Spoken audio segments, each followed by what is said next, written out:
Let us continue our reading together in the Gospel according to Matthew by turning to chapter 14 and verse 34. I'll read the three remaining verses. Matthew 14 verse 34. And when they were gone over the sea, they came into the land of Gennesaret. And when the men of that place had knowledge of him, they sent out into all that country round about, and brought unto him all that were diseased, and besought him that they might only touch the hem of his garment, and as many as touched were made perfectly whole.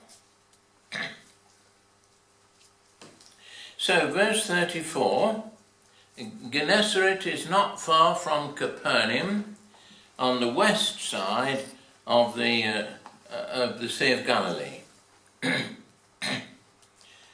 So it had been known there at Capernaum. Now nearby, this is where they land after the happening on the sea, when the Lord walked to them on the sea, and Peter also walked, and then looking at the waves began to sink. And of course the Lord then said, "O thou of little faith, wherefore didst thou doubt?" And we would have thought, oh, there was great faith to go at all. But no, the Lord reminds Peter that the faith that he has is not yet perfect, not yet complete. And we all, of course, may feel that we merit the same sort of wording. So, they remember the happenings of the day before, all the feeding of the 5,000, and then spending the night in prayer, the disciples in rowing. Can you think when they really had any rest? Now, as soon as they land, early morning, then when the men of that place had knowledge of him, they sent out into all that country round about, and brought unto him all that were diseased. It sounds as if there were many. We can't think if there were one or two. The wording would have been all. No, people, and the news spread like wildfire. Jesus is here, and bring the sick. So they besought him, verse 36, that they might only touch the hem of his garment, and as many as touched were made perfectly whole. It may be you say, well, I can't see how touching the garment could really bring healing. But they saw the one who wore the garment. It was faith in him that they depended on to get as near to him as they possibly could. Remember, all that were diseased, see them crowding round, see them jostling each other. And so they all felt they must reach Jesus, even if it were only the hem of his garment. So, yes, they proved the power to heal in Jesus Christ. And have you and I proved the power to heal? Not speaking now of body, though healing is wonderful when it's given, healing of body, but healing of soul. You say, I waited a long while. Nevertheless, if your eyes are on Jesus, And if the Holy Spirit gives you faith, you won't give up. No, Jesus will be the one in whom you hope. So they were made perfectly whole. I spent a little while this afternoon reading about the Seventh-day Adventists and what they believe, and then Christian Science and what they believe, and then most of the chapter on faith healing. We've all probably heard of that, and this chapter made it perfectly clear that what are said to be healings in this way of certain sects is not the same as the healing that Jesus Christ gave, and the apostles following him, and a few who were granted that gift by laying on of the apostles' hands. Since then, the record is there of how many have claimed to be healed, and yet so few have been healed in any way. But we leave that. If you want to borrow the book and read it for yourselves, you're very welcome. Now let us come to chapter 15. Then came to Jesus scribes and Pharisees, which were of Jerusalem, saying, Why do thy disciples transgress the tradition of the elders? For they wash not their hands when they eat bread. But he answered and said unto them, Why do ye also transgress the commandment of God by your tradition? For God commanded, saying, Honour thy father and mother, and he that curseth father or mother, let him die the death. But ye say, Whosoever shall say to his father or his mother, It is a gift, by whatsoever thou mightest be profited by me, and honour not his father or his mother, he shall be free. Thus have ye made the commandment of God of none effect by your tradition. Ye hypocrites, well did Isaiah prophesy of you, saying, This people draweth nigh unto me with their mouth, and honoureth me with their lips, but their heart is far from me. But in vain they do worship me, teaching for doctrines the commandments of men. Well, that isn't the end of it. The next section goes on to speak of what really pollutes a soul. But here come the scribes. Scribes, of course, people that spent their life writing out the law, making copies of the law. And you know what an exacting profession that was. But they were well familiar with the law. And the Pharisees too, who prided themselves on keeping all the commandments, so they thought, of the law. Notice, they were of Jerusalem. They'd come some way. They'd come some way to get to Gennesaret, coming north from Jerusalem, quite a journey. Why? Was it still with a fault-finding spirit of mind? It seems so. The first thing they say is, Why do thy disciples transgress the tradition of the elders? They wash not their hands when they eat bread. We'll come to that a little more fully later. But he answered, and this is where we need to explain, He answered and said unto them, Why do ye also transgress the commandment of God by your tradition? And then he quotes the command of God, Honour thy father and mother, and he that curseth father or mother, let him die the death.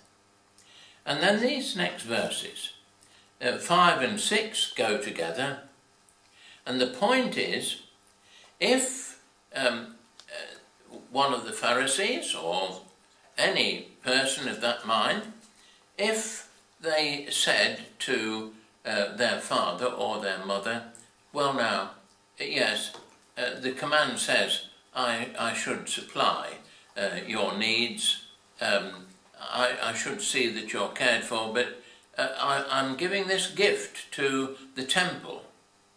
And the Pharisee said, now, if they give that gift to the temple, well, they're free from any guilt of not keeping the commandment.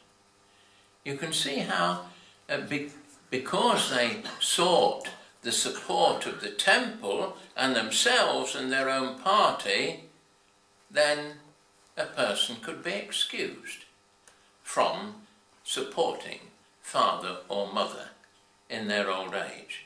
That was the point. So they obscured the commandment itself by their tradition. This is how we do it. So then, this is how the Lord puts it to them. Thus have ye made the commandment of God of none effect by your tradition. And therefore they were acting.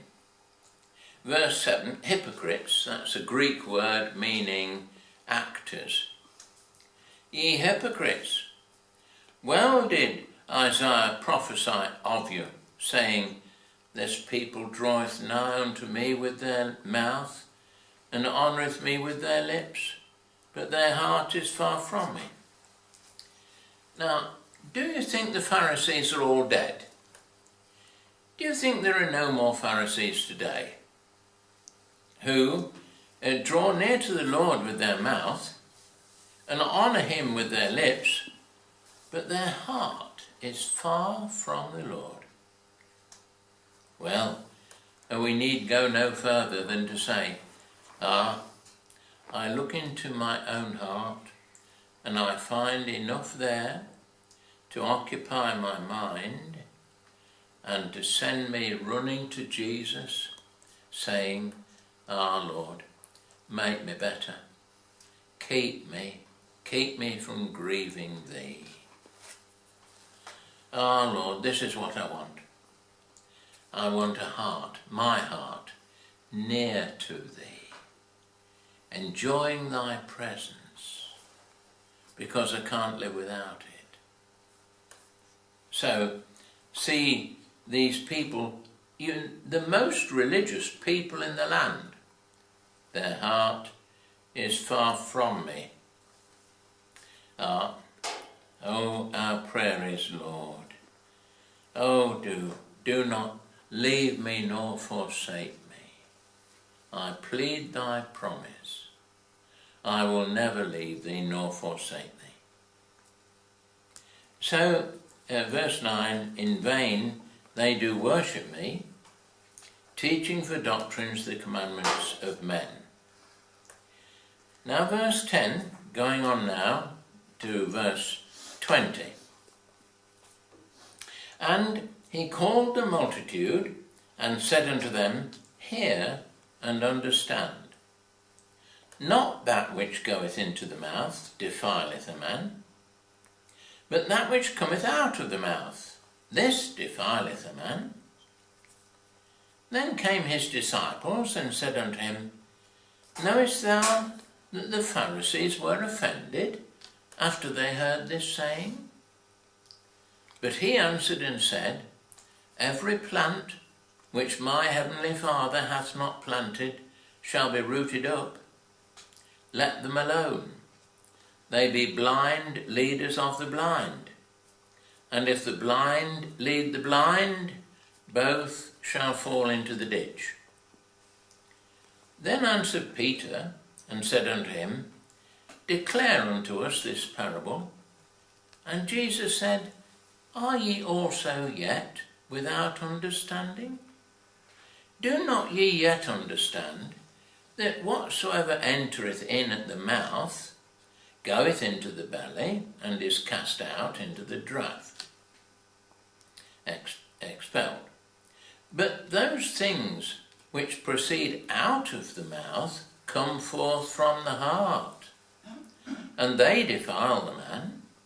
For out of the heart proceed evil thoughts, murders, adulteries, fornications, thefts, false witness, blasphemies. These are the things which defile a man. But to eat with unwashen hands defileth not a man. Now, don't you think that's absolutely up to date for today? You know all the regulations about food being pure, and we must observe sell-by dates and best before dates, and to find, for example, a fly in a loaf of bread would make the bakery liable to a fine of thousands. You see, so much emphasis on what enters into the man.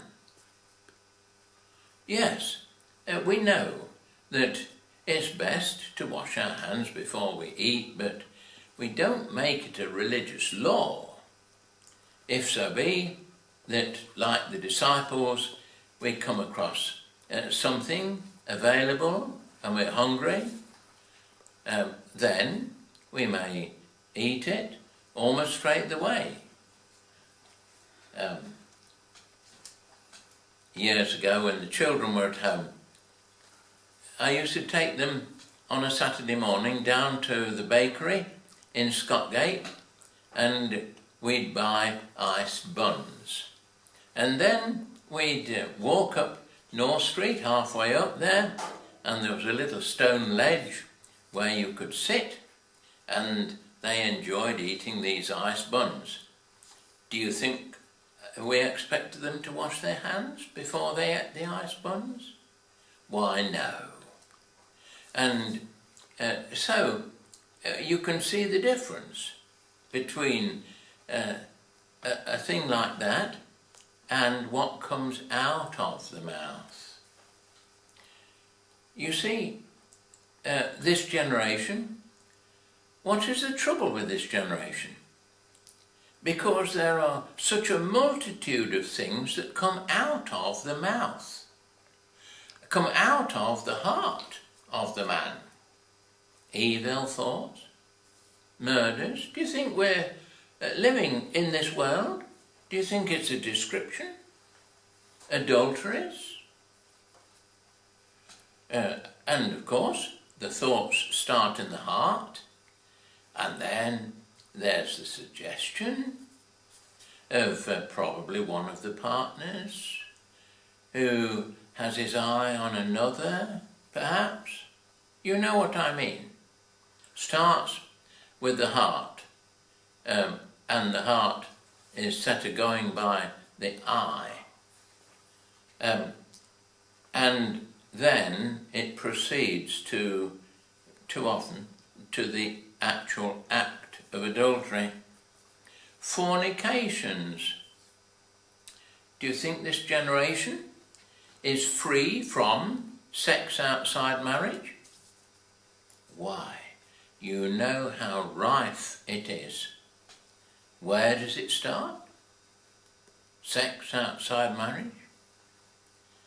Well, it starts by the thoughts that are in the heart itself. And I think that teaching in schools that teaches young people how, but not when and why, leads to fornications and thefts. Do you think Stamford is without any burglars?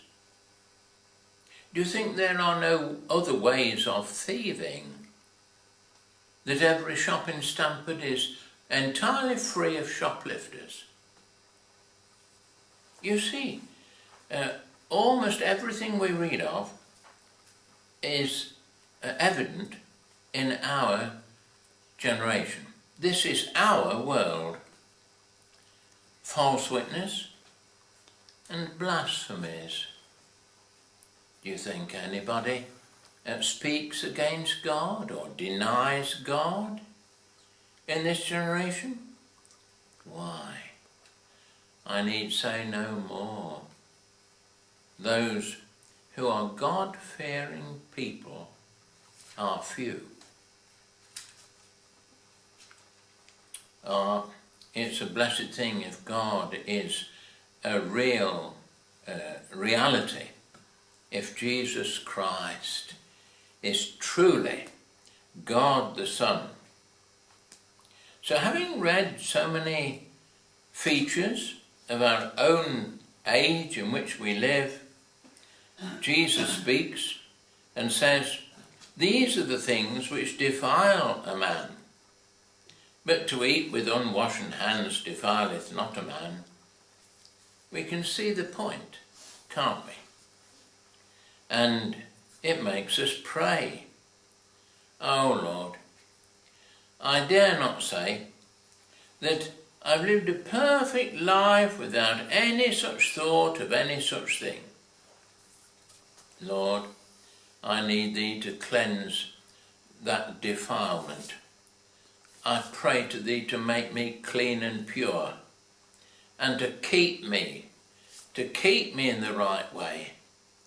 Oh, for a heart to praise the Lord, a heart from sin set free, a heart that's sprinkled with the blood so freely shed for me. Yes, so perhaps one or two more verses.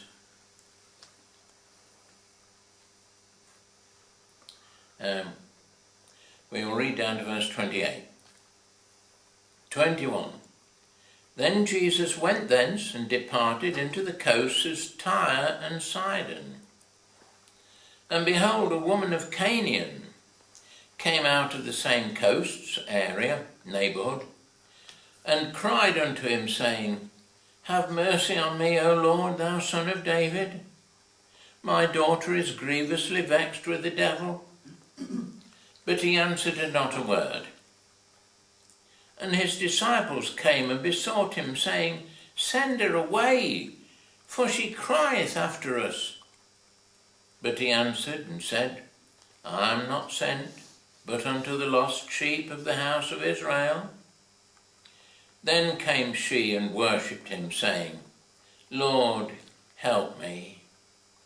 But he answered and said, It is not meet to take the children's bread, and to cast it to dogs.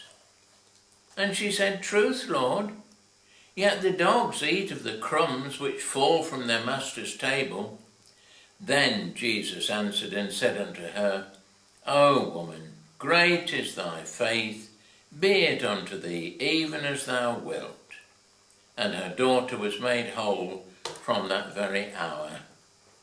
And Jesus departed thence. So just down to verse 28 then. So in your mind's eye you see Jesus in the neighbourhood of Gennesaret by the Sea of Galilee. Now he departed into the coast of Tyre and Sidon. That didn't belong to Israel at all.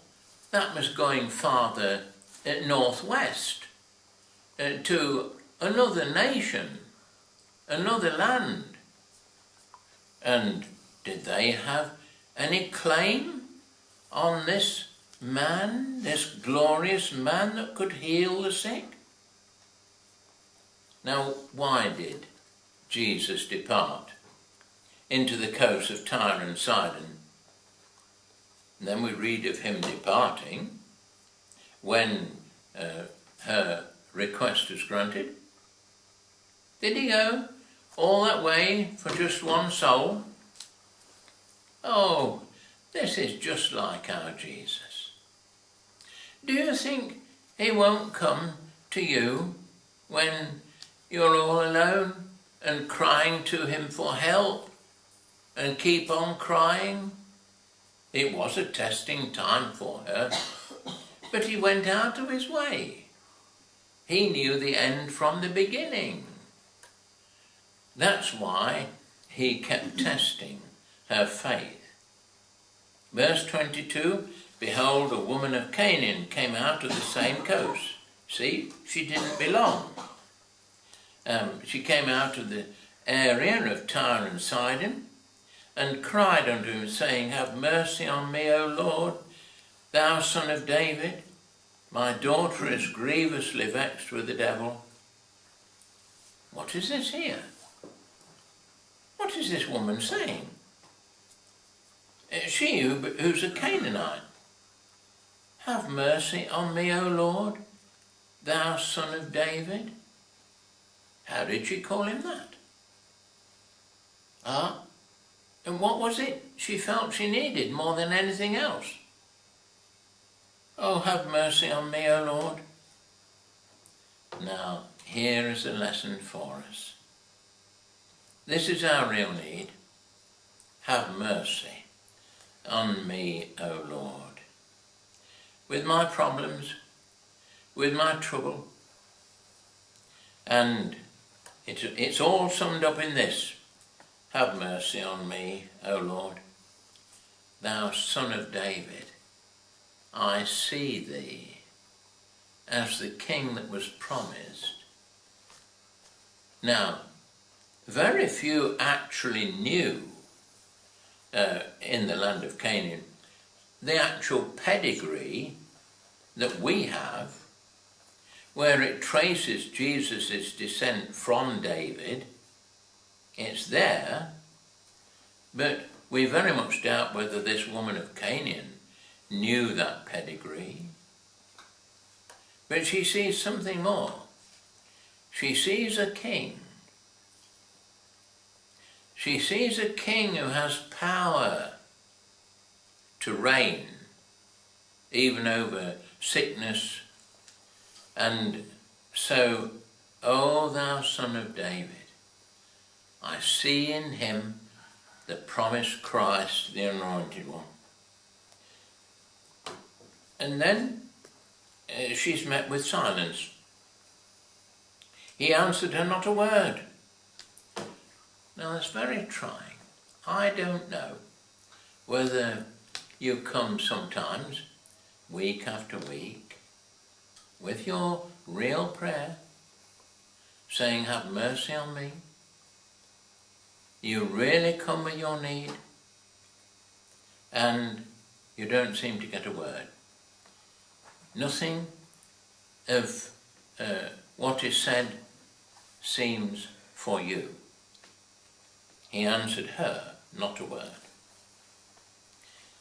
And then all the discouragements. His disciples came and besought him, saying, send her away, for she crieth after us. She's nothing but a trouble. She keeps on and on and on and on. She won't leave us. We thought we'd have a little rest, but no, she still keeps following us. She crieth after us. Send her away. So, if she was listening to these who were so close to Jesus, she might be discouraged, but there was something in her heart that could answer all the discouragement. She was given faith in Jesus, and would not let him go. Verse 24, then he does speak. But he answered and said, I am not sent, but unto the lost sheep of the house of Israel. In other words, I've not got any word to speak to those outside of Israel. Did she begin to see what we read later